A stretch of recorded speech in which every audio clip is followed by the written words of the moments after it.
La crise sanitaire actuelle a révélé les dysfonctionnements des systèmes de santé en Afrique. C'est ce qu'explique un nouveau rapport de la Fondation Mo Ibrahim.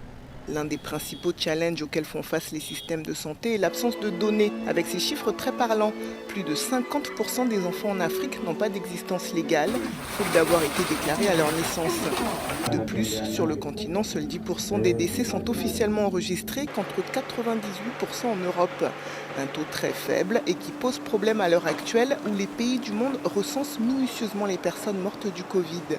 Car selon le rapport, les pays africains qui ont le meilleur taux d'enregistrement de leurs décès en général sont aussi ceux qui aujourd'hui ont déclaré le plus de décès liés au Covid-19. Autre problème soulevé par le rapport, l'accès aux soins dont le coût est globalement élevé sur le continent.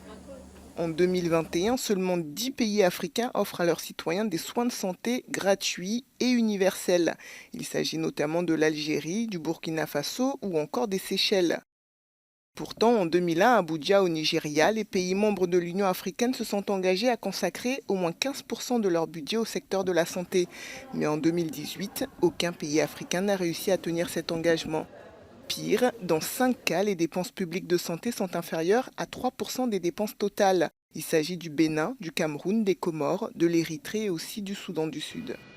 Enfin, le rapport met en lumière un problème majeur, la fuite des cerveaux dans le secteur médical. Une situation aggravée par le Covid-19, car pour renforcer leurs effectifs médicaux, plusieurs pays occidentaux ont fait appel à des médecins étrangers, en particulier des Africains. C'est le cas des États-Unis qui, fin mars 2020, après un appel à candidature, ont recruté 8600 docteurs égyptiens. Chaque pays africain dépense environ entre 21 000 et 59 000 dollars pour former un médecin. Mais chaque année, on estime que l'Afrique perd environ 2 milliards de dollars à cause de cette fuite des cerveaux. A l'inverse, grâce à des médecins formés en Afrique, des pays comme les États-Unis, le Royaume-Uni, l'Australie et le Canada économisent au total 4,6 milliards de dollars en coûts de formation.